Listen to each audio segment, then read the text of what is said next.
Hello and welcome back to the channel. I recently played in an over-the-board tournament and was just barely able to play in the highest rated section under the 100-point rule.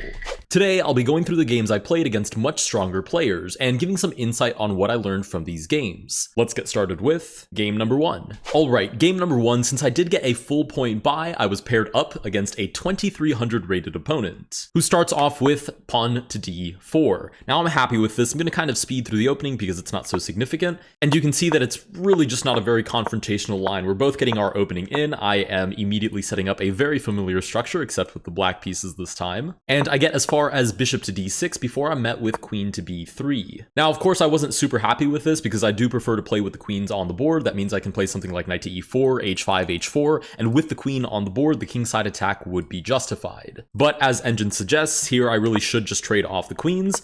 Doing something like, I don't know, queen to c8 and holding on to the pawn just turns the queen into a c8 pawn. So in that case, I'd rather just trade them off. c5 is almost a fork, but of course I do have that intermezzo capture. The pawn does in fact take back, and I retire the bishop to c7. Now, so far so good. It's only 0.8, so white has a very small advantage, but nothing necessarily game ending. Now, the problem is, however, that white does have a very comfortable position to play. This b4, b5 idea is almost a given since these pawns are doubled, and white does want to undouble these pawns, and white also has this semi-open file to play for ideas. So of course, right away, my opponent pushes pawn to b4, and I think here for a while, because something like pawn to a6, for instance, wouldn't really work. As you can see, Engine still suggests b5.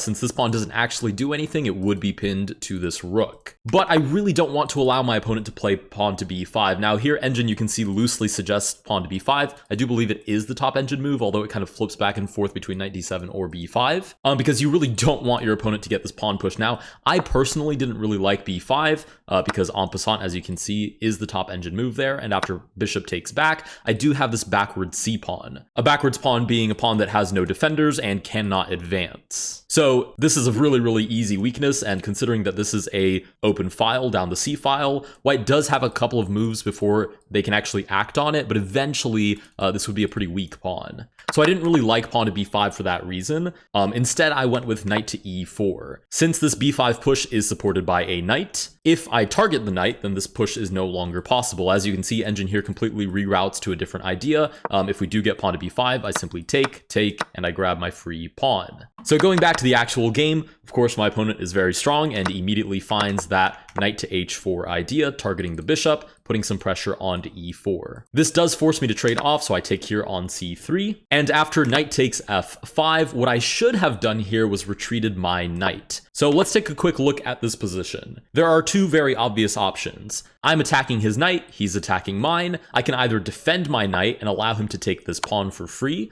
I move my king out of the way, and then we basically play chess from here. Or I recapture the knight, the pawn takes back my knight, and now I have not lost any material, but I am in a really critical position, even though it doesn't look like it off rip. White has the bishop pair, and I have this really easily targeted pawn structure. We have this bishop lasering down the long diagonal, and we have two different pawns that can both advance to target these weaknesses. So white has their attack basically set up for them easy peasy.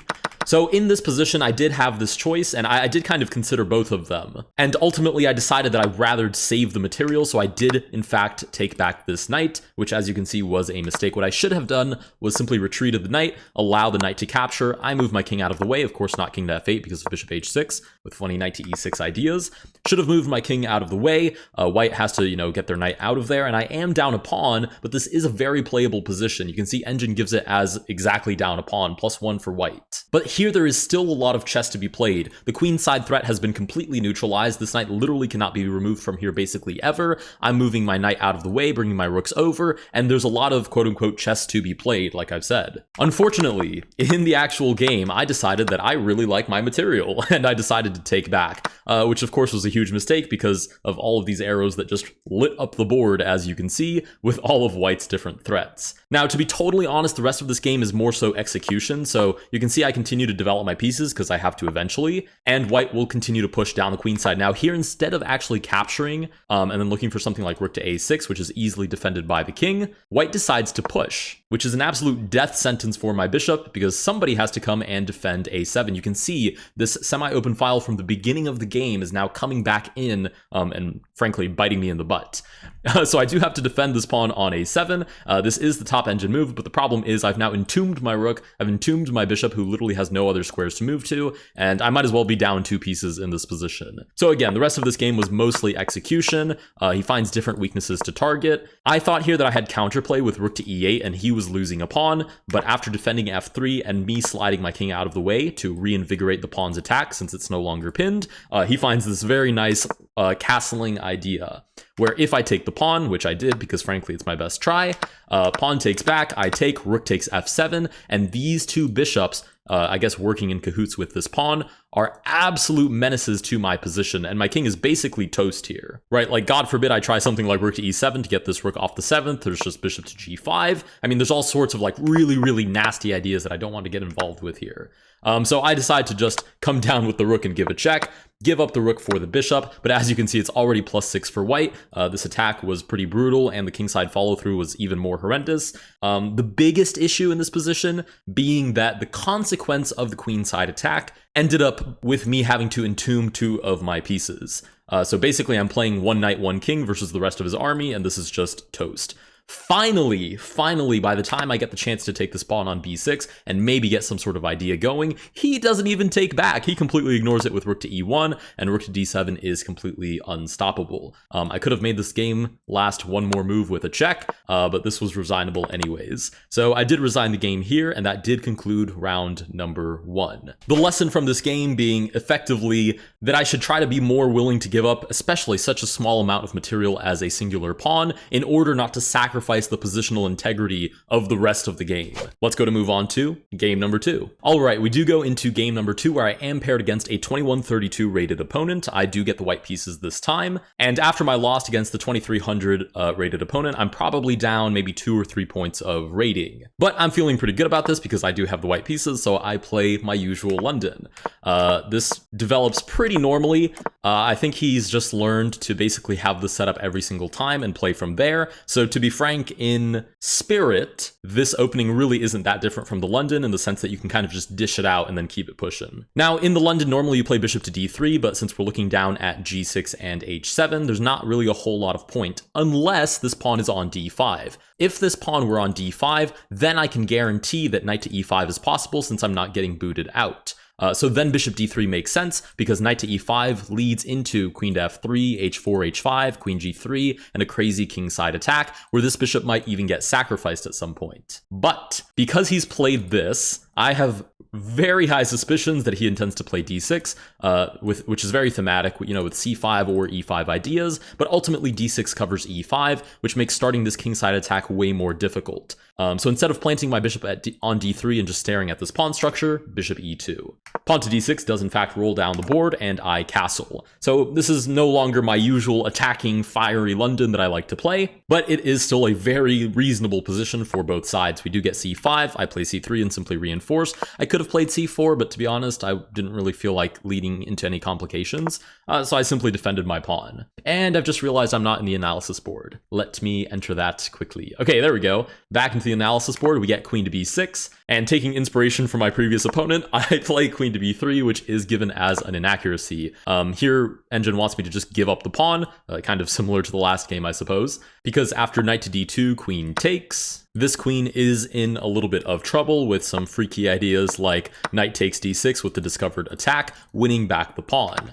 Unfortunately, I didn't calculate or know of this line, so instead I did play queen to b3 and simply offer the trade. However, this is definitely something that I will play in a future game. Right, so we do have queen to b3. The opponent turns down the trade, probably for the same reason as the previous game. Again, you have that semi-open file, you have this minority attack. That looks pretty good for white. So bishop to e6, I decide to trade off since I do have a3, which kind of puts everything to a stop. And as long as I keep an eye on b5, there's no reason to be afraid of b5, b4. We continue with bishop to d5, which was a little bit of a questionable move in my opinion, because it gives me the time to gain back a lot of space that I didn't go for at the beginning of the game. So I play c4 and then d5, push that bishop all the way back, and knight to c3. And as you can see, I've gained a lot more space than I had 3 turns ago. The opponent continues with knight to a6, pretty much the only developing move for this knight, eventually probably to reroute it to c7, maybe something like an e6 break. And I go e4, grabbing even more space. Since the queens aren't on the board and there are no super obvious weaknesses, we're both mostly just making a lot of adjusting moves to get our pieces a little bit more active. Here I reroute the knight to threaten to capture this knight, doubling the pawns. We do get knight to c7. I bring my rook over so that should this bishop ever capture, I won't have doubled pawns. And a weakness on a3, so instead I can take back with the rook. Pawn to h6 boots my bishop, so I push it back. And then we have this e6 break. Now, for me, this was almost an instant capture, to be honest. Because in my head, rook f to d1 looks at d6, and d6 after this capture is a backwards pawn. As long as black never gets this push, which they have no reason to get because I have 3 pieces on that square, 4 as soon as I come to attack d6. d6 will continue to be a weakness. So I did in fact take here and the knight takes back. As you can see, the eval bar has been sitting pretty steady this entire time. Anyways, we continue with bishop takes, pawn takes. As you can see, I've given up the bishop pair, so the opponent does have the bishop pair, but they now also have a really bad pawn structure. So what does this mean for the position? It means that I need to keep the center relatively closed, right? I have 2 knights, which do well in closed positions because they can maneuver around, and bishops struggle in closed positions because they don't have a lot of sight through the board. Inversely, if we do open up the center of the board, the bishops act as lasers, and the knights are a couple of slow nincompoops dragging their feet around the board. So if I want to retain the advantage of these, really bad pawns with no other side effects, basically, I do want to keep this position relatively closed. I drag my rook over to start and target d6. I'm met with knight to d4. I trade off this bishop, and now the opponent has the bishop pair. I centralize my knight and start to get busy with these pawns. Rook a to d8 is the response, and I play knight to f3 here, booting the bishop. Eventually, I do want to have eyes on d6. Bishop takes, I drag the rook over, the bishop retreats. I bring the knight back because I don't really want to give up this pawn. I figured if I do take, which is what Engine seems to like here, I give up e4, which doesn't seem like a lot of fun, considering c4 is next. Oh, wow, but apparently that's a brutal blunder because rook takes d6, I suppose wins the bishop because there's no way the rook can come back. Wow, I didn't even see that idea. So I guess I could have taken right away, but knight to d2 isn't necessarily the end of the world.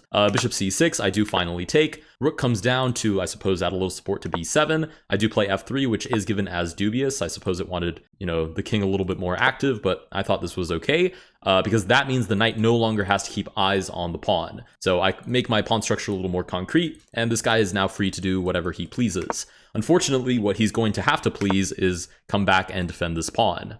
Obviously, Engine wanted rook to b3. I was a little bit concerned about this pawn eventually having a b5 push, so more so out of intuition, I played knight to b1. Rook to a4 targets this weakness. I defend. We do get this check. I centralize the king. The opponent reciprocates. Finally, I realize that this rook is meant to defend this pawn on a3. We do get a trade, a pawn push that was probably looking for me to trade off, which would have been kind of devastating because after this, we have b5. And the opponent has a protected passed pawn, meaning basically 0 liability because I really don't have a lot of ways to attack b5. Even if something like knight c3, there's just the trade. And the opponent has this forever passed pawn, which I am liable to have to sit and defend, while his rook can get busy doing other things.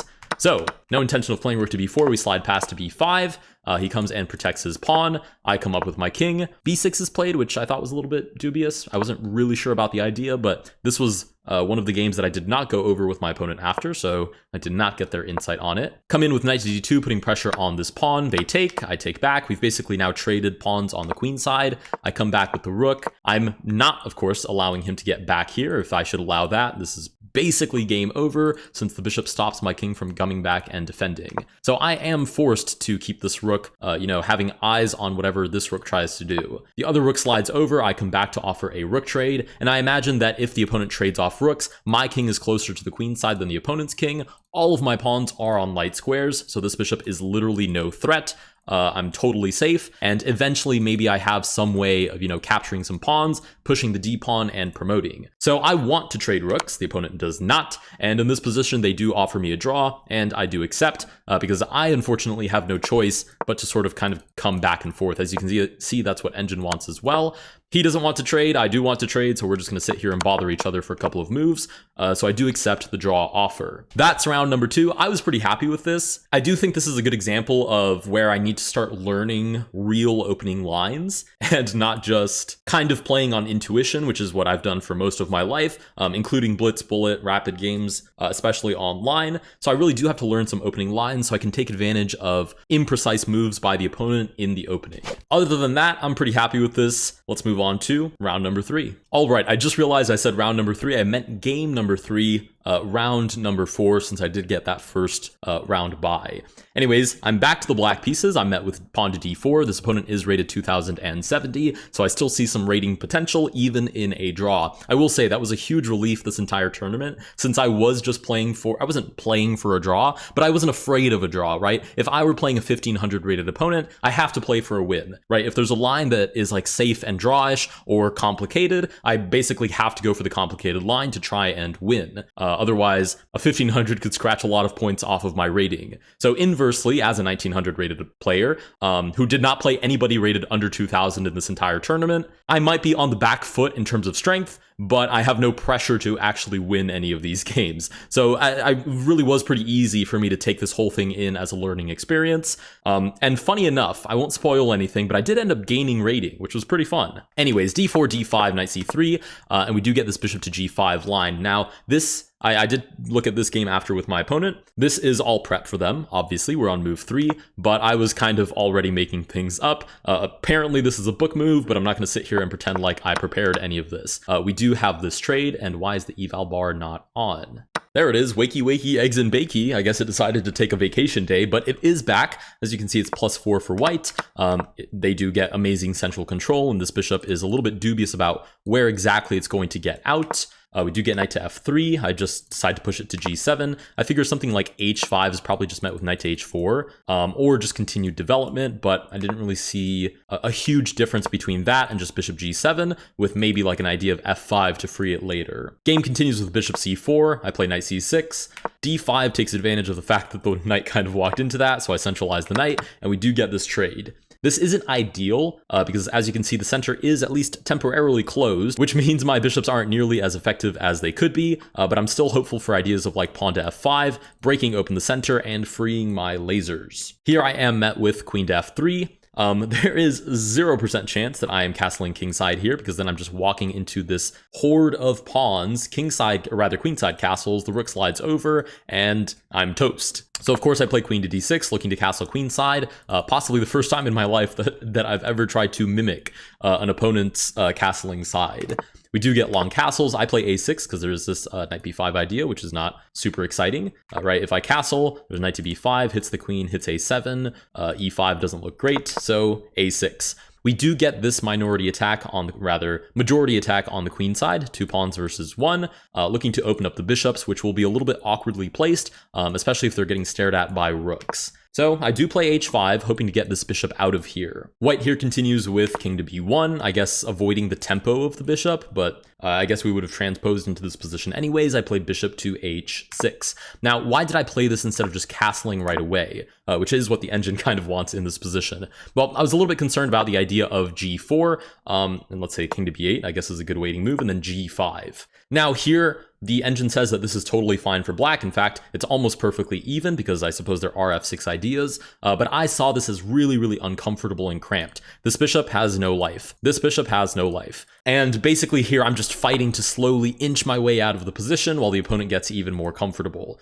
Engine says it's okay. I wasn't going to be totally comfortable playing that, so I did play bishop to h6 here instead of long castles. So by the time g4 came, I did play bishop to f4. I was totally prepared for g5 and to lose the pawn, but frankly, I would rather lose not a backwards bishop, but basically an honorary pawn and an extra pawn for a very active knight. Castled my king, lost the pawn. I did play e6, which wasn't perfect because I did miscalculate here. I thought here that after pawn takes, I could take with my pawn, and I'm so sneaky that I'm defending it with my rook as well. Of course, this just walks into pawn to e5. The only thing I did calculate was bishop takes, and I thought to myself, this is amazing, because I moved my queen out of the way, he's now opened up a semi-open file, and now I have counterattacking ideas. So bishop maybe goes back and defends, and this just looks absolutely spectacular for black, even though Engine gives it as even. Fortunately, I did miss the very simple takes, and pawn to e5, right? Hits the free bishop, hits the queen, and there's no way to defend both. So I am forced to take with the queen, and now I've entered territory that I did not sign up for. I did not intend to get to this position, but I had to make the best of it. Now, the problem here is that I'm just down a pawn in a same colored bishop endgame, so the hope here for a draw is very, very low. As you can see, Engine gives it as 1.5 advantage for white, and to be totally honest, white does an amazing job of converting this, right? He's looking for trades, he's created now a passed pawn. Here I continue with queen to f5, and I'm kind of hoping that if I keep the queens on the board and somehow push these pawns, maybe I have counterplay. The only thing that's obvious to me here is that if I trade everything off, I'm going to assume I'm losing in this endgame. Eventually the king will make its way over and defend the pawn. Rook to d6 is played, which does simply allow me to take. Unfortunately, I take with the wrong piece and walk into rook takes g6. Slide the king over. This is +4 for white, and I'm not going to bore you with the particulars of this transition. White does not a bad job at all of converting this. Right, so this is a rook endgame where I'm simply down 3 pawns, but something really interesting happens at the end of this game. All of this is very technical, but basically calculation, right? There's a certain point in the endgame where you can, for the most part, brute force calculate until the end. I already knew that I was losing here, so I wasn't looking for much until here. Right now, the Engine says that it is +5 for white. It is white's turn, and this was no time scramble or anything of the sort. I think it was genuinely he just missed this counterattacking idea. This is completely winning, but white plays pawn to c3, and you can watch that eval bar dive back to 0-0. I was going to give you guys a moment to find it yourself, but Engine gives it away. The answer here is rook b6, forcing a draw by repetition on the queen side of the board. Is this my proudest draw ever? Absolutely not. But do I think it's a great example of why you should fight until the very end of the game? Absolutely, because it's not over until it's over. Half of the game of chess is the stamina to continue to calculate and think deeply right up until the very end. So something really interesting happens here. He just gives these checks, and eventually we agree to a draw, because all that's going to happen is I'm going to stay on these 4 squares as long as I never walk onto this square or this square where he could give check and then trade off one of the rooks, which would take it back to a winning endgame for white. I should be totally fine. I can just hang out here forever, repeat these checks, and eventually it will be, draw by 3-fold repetition. So what's the threat here? Let's say white plays some nothing burger move like rook over. Engine likes this. I can simply take with my rook and give check. If the king moves down, then there is this wonderful checkmate, which I quite liked. And if the king moves back to a1, which is the best move, then I simply repeat checks to infinity and beyond. So we have check, check, and then I really could just grab this pawn, to be honest. Engine likes moving over, but the point is that this is also a draw. There is also this funny line that I calculated that I'm not going to deny, kind of hoping for, which is a5, allowing this check, king to a3, check, king to a4, checkmate. So my point is this game was drawn concretely after pawn to c3. It was just up to me to find the drawing idea. So thus far in the tournament, I've actually played 3 games, even though we're on round 4. I've lost 1 against a 2300 and sniped 2 draws, 1 against a 2070 or approximately, and 1 against a 2130 player. So I'm feeling pretty good so far, I'm not gonna lie. Let's move on to the last round of the tournament, round 5. All right, round 5 of the tournament, I am paired against a 2070 rated opponent, 3 points higher than my previous opponent. And I'm gonna be totally honest, this game kind of hurt. Because I did get the white pieces, and I think I just kind of mentally checked out, which is completely my fault, because I did look up my opponent before the round, and I immediately came to the conclusion that if I just play my usual London system without boring you guys with the details, I should be able to get a successful attack and win. So that's exactly what I play, and as expected, he plays directly into my London. I get the knight on e5 that I like, I get my bishop on d3, the queen comes to c7, I reinforce that knight on e5. So far so good, we're on move 9, and there's only stuff to celebrate. The knight comes to e4, I target it with queen to c2, and we get f6. which is actually a mistake. As you can see, the eval bar climbs up to 0.85, although concretely this loses a pawn for black, which I saw and miscalculated by playing the wrong move order. So I did start with knight takes c6, which was the correct start, and after bishop takes, the problem is that I can take back, pawn takes, bishop takes, pawn takes, queen takes, takes, and at the end of that sequence, you can see there are 4 pawns here for black, 4 pawns here for white, and then there's a 3v2. So at the end of that entire sequence, not only have I won a pawn, I'm looking directly at e6, I'm looking at c6, I'm ready to castle whichever way my king fancies, I have a centralized knight, this bishop isn't developed, I feel amazing in this position. And this is what we would have transposed to if he had captured the way that I had calculated. But unfortunately, I miscalculated here and took on e4 first, which is now completely losing for white. Now, what had I calculated? Pawn takes, queen takes, pawn takes, and then pawn takes, which, as you can see, after takes, just transposes into the previous line. Unfortunately, what I did not calculate was this really nice intermediate move that the opponent found. After the queen takes, there's simply bishop to h6. The wackadoodliest part is that I did briefly consider, wait, what if he just moves the bishop? Because obviously I'm trying to calculate every variation, so I thought bishop d6, whoops, pawn takes, bishop takes, knight goes back, and even though the opponent does have the bishop pair, I'm still up a pawn, so I feel pretty good about this. But what I definitely did not calculate was what was actually played, which was bishop to h6. So what happens? Well, he's escaped, and where does my knight go? Well, absolutely nowhere. So I do drag it back to e5 because, you know, walk of shame out of there. I've basically just blundered a piece. Not much to be said for this game other than I just need to practice deep calculation and my precision a little bit more. I will also say that playing more tournaments will help with this because by round 5, I was really kind of just done with the tournament. I was so tired from playing hours and hours of chess. Most of these games lasted anywhere between 3 and 3.5 hours. They could last as long as 4. On the shorter end, they're usually 2 to 2.5 hours. So these are pretty decently long games that we're playing. But that's really no excuse. I just need to kind of practice more, to be frank, because that's a very silly mistake, especially if I ever want to be rated 2000. I can't be making simple miscalculations like that take me from a winning position to a losing one. That's just frankly not acceptable. So anyways, I kind of play this out a little bit more. I sneak a little extra pawn, which turns out to be a blunder. In my head, I thought, well, now I have 3 pawns for a bishop, but the problem is, look at these lasers. Cutting down the middle of the board, crazy style. The rooks are getting ready to line up as well, and this king is about to have a really not fun time. So I try to survive for a little bit longer, but his maneuvering is frankly excellent, and he simplifies the position, of course, since he's up a piece, which forces me to give up a pawn in order to survive a little bit longer, but that's frankly all that I'm doing is surviving. He does gain control of the c-file. I try to run and hide, but I get this check, and I do resign the game. You know it's the time to resign when a top engine move is give up your queen.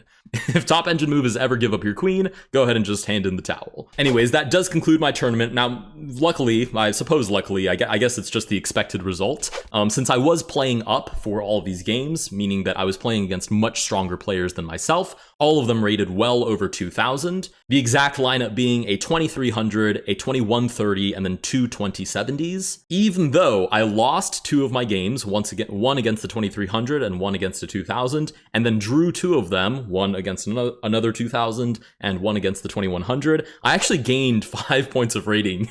I didn't win a single game. I lost 2 and I drew 2, but since I was playing players so much higher rated than me, my average opponent rating was like 21 something. So I still managed to gain 5 points of rating, putting me now at 1905. I will say, again, this last game stung a little bit. Like, usually I don't take this stuff too seriously. It is just a board game at the end of the day, but if you take it somewhat seriously, it does teach you a lot about yourself and how you think. So I have to admit, it hurt a tiny bit to have miscalculated from a winning position down into a losing position. Had I not even played this game, I would have gained like 14 points of elo, but hey, at the end of the day, your rating is a reflection of how you play, and if that's how I'm gonna play, then I only get 5 points of elo. Anyways, broad strokes, the stuff that I think I have to work on from this tournament is actually learn some opening lines, which is by far my greatest weakness, because I specifically, and I know there are people out there that are really big fans and like are walking encyclopedias of opening information, position, which I respect a lot and is very impressive. I'm personally not a really big fan of sitting down and learning my openings. But if I do want to make progress, I'm at the point now where the rating demands it. My opponent's strength demands it of me. The second thing is to think more broad strokes, right? In those positions where I have the opportunity to either A, lose a pawn but play totally normal chess thereafter,